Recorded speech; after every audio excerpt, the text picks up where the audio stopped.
Soyez bénis dans le beau et précieux nom de notre Seigneur et Sauveur Jésus-Christ.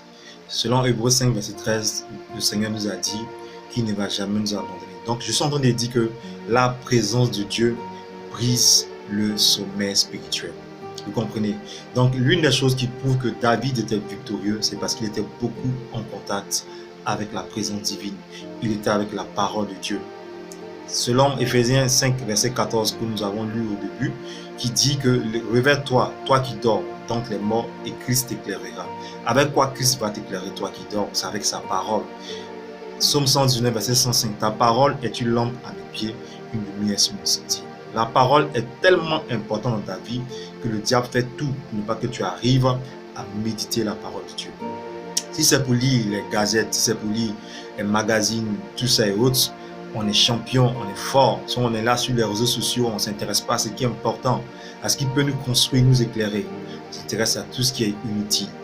Mais laisse-moi te dire, c'est la preuve du sommet spirituel. Tu peux avoir Dieu et dormir sur le plan spirituel. C'est sa parole en toi qui détermine l'esprit et la vie. Donc c'est pourquoi je vais t'exhorter à aimer sa parole et à aimer méditer. Si tu aimes Dieu, tu vas aimer sa parole. Si tu aimes sa parole, tu vas aimer méditer. Donc, je t'exhorte aujourd'hui à être parmi les amoureux de la méditation de la parole de Dieu. David dit dans le psaume 119, verset 9, « Comment le jeune homme rendra-t-il pur son sentier ?» D'après sa parole, d'après la direction de sa parole. Sans la parole de Dieu, il y a des choses qui vont te détruire.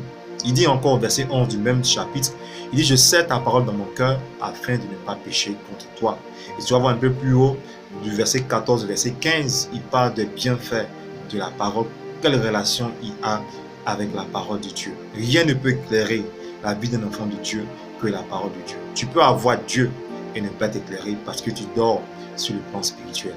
Tu peux avoir Dieu et ne pas avoir la parole de Dieu. Pourquoi?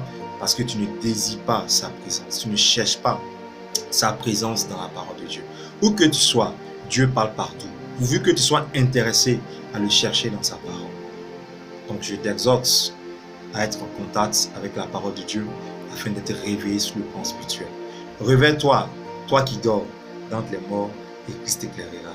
Tu es réveillé dès ce soir au nom puissant de Jésus. J'ai prié. Amen. Shalom.